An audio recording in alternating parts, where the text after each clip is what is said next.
Well, here we are. This is number 24. The Smiger S-G3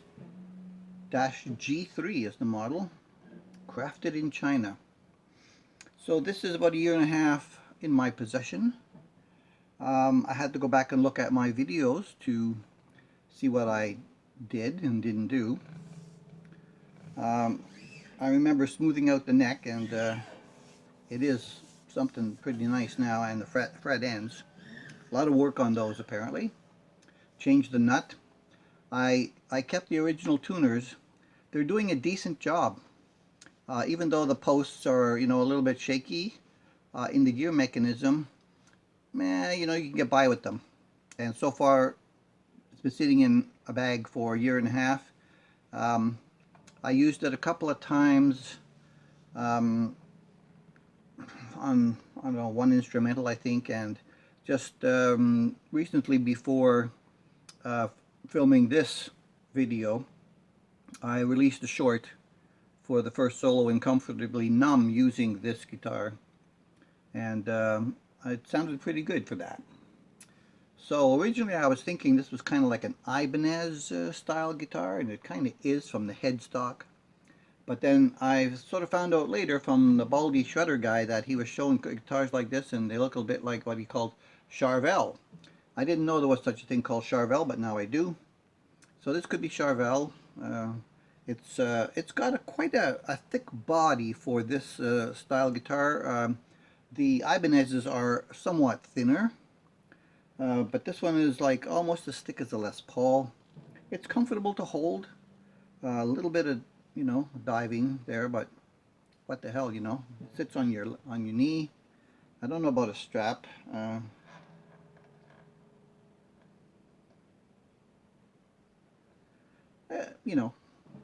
Whatever. Um, what else happened? Oh yeah, the electrics in this, the wiring was pretty cheapish. It came in at $234. I was looking for another guitar, and I just was run out of what I could get on Amazon, and I hadn't really got into a lot of Harley Bentons yet at this time, and this came up on eBay, and it's from a Canadian seller here north of Toronto. Where is it? Is it in Barrie? It's up near Barrie somewhere. And as I was saying, I digressed. The electrics were, shoddy wiring. Well, the wiring was good interconnected, but the wires themselves were not very good. So I upgraded all that, except for the wires coming from the pickups. I was surprised with these pickups in here, but for $234, the pickups should be reasonably okay. Although there are a lot of guitars you get that aren't like that. Monoprice HSSs are very good. What's the other one? Donners. Donners are very good, except some of the single coils are not so great on both of those. But the single coils in here turned out to be decent, and I kept them. So I kept all three pickups. So I rewired the electrics with a volume for the bridge and a volume for the other two, independent. And I changed the tone to a 22 cap because these pickups already have enough low tone to them, and I don't really use tone that much. So let's go with the bridge for now. I'll turn them both up. So it turned out pretty good, The body was spectacular. All I had to do was polish it. Had some problem with the cheapish little, bridge block in the back of that, which is hard to call it a block. It is, almost as thin as a couple of sheets of paper. But it works, and I made the tremolo work. I set up the springs properly, and overall this guitar plays pretty nice. Now I didn't realize how good it was until this past week when I pulled it out and I started to play with it to refamiliarize myself. And I'm thinking, wow, this thing is nice. This was one of the guitars I offered in the 1,000 subscriber giveaway, and it seems like nobody was interested whatsoever in this guitar. And I think it's very underestimated, especially now, that it's a two-bike mic modified guitar and fixed. The pickup, the bridge, this is like just my 65 Deluxe with the standard reverb stuff and delay, and it's to my ear smooth and creamy, and not brash and harsh, and I really like it. I find it to be sounding a lot like the pickup that was on the Monoprice Black Strat.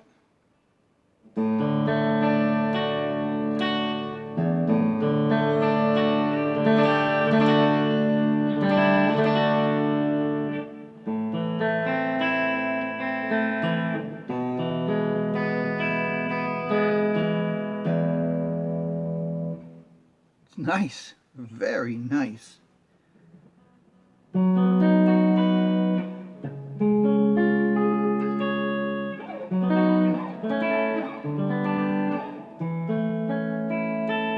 Everyone articulate and mellow, soft, but has the sound, it's like, I feel that one. And when you hear the high E string,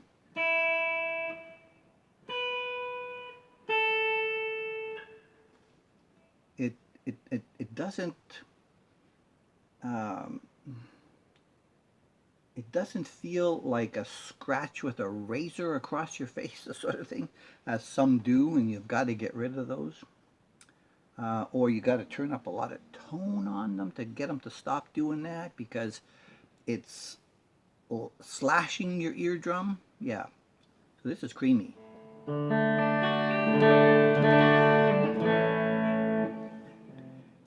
Middle pickup itself is also very nice.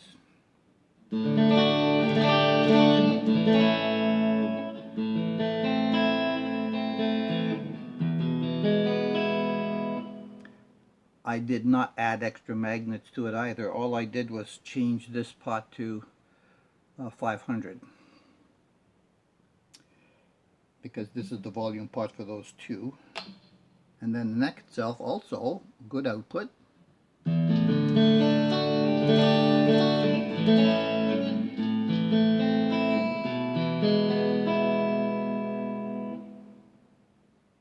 What more could you ask for?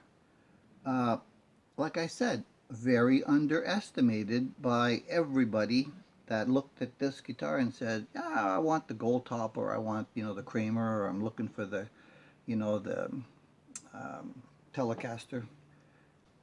So yeah, I'm very happy with the way this goes now. I've been playing on it for off and on for this past week, refamiliarizing myself with it, and I'm thinking, damn, I am surprising myself when I'm taking these out of the bag after quite some time, and I didn't really have a lot of time to play with them because I was going through so many guitars so quickly.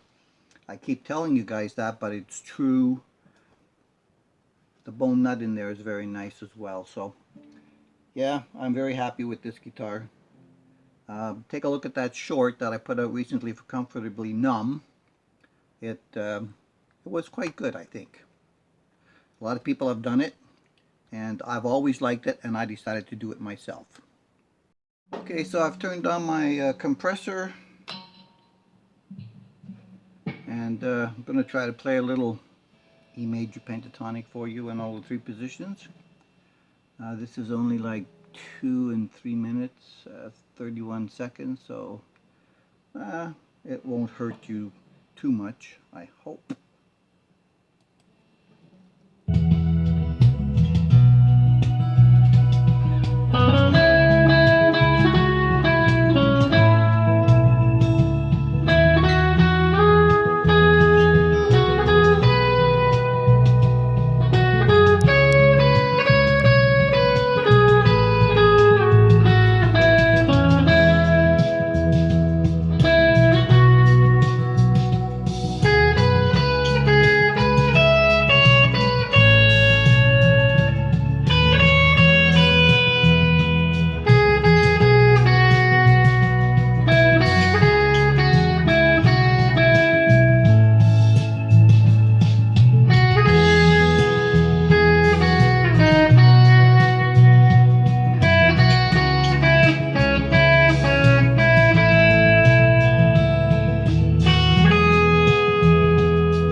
So I hope that wasn't too difficult to listen to. Still on my journey of, you know, trying to figure out this improvisation stuff. So, yeah, this is the Smiger number 24, and still as great as I made it when I put it in the bag. Appreciate all your support. Thanks for watching. Catch you in the next one.